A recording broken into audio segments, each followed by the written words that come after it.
We are Onyx Imaging. We are the highest rated and most reviewed printer service center in Oklahoma.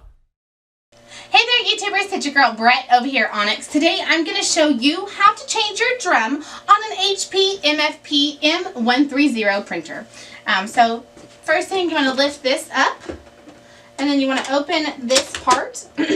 So with this one you have a spot for the triangle and you have a spot for the circle. The circle is your toner, triangle is your drum. But you have to take your toner out in order to pull the drum out. So first start with the circle. Pull that out, set it to the side. Then you want to pull out the drum on the triangle side. And then just set that to the side so you don't mix it up with your new one.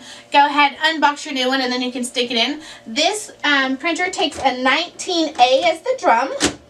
Once you hear it click in there, you know it's in there properly. Take the toner. Remember, toner goes in the circle, not the triangle.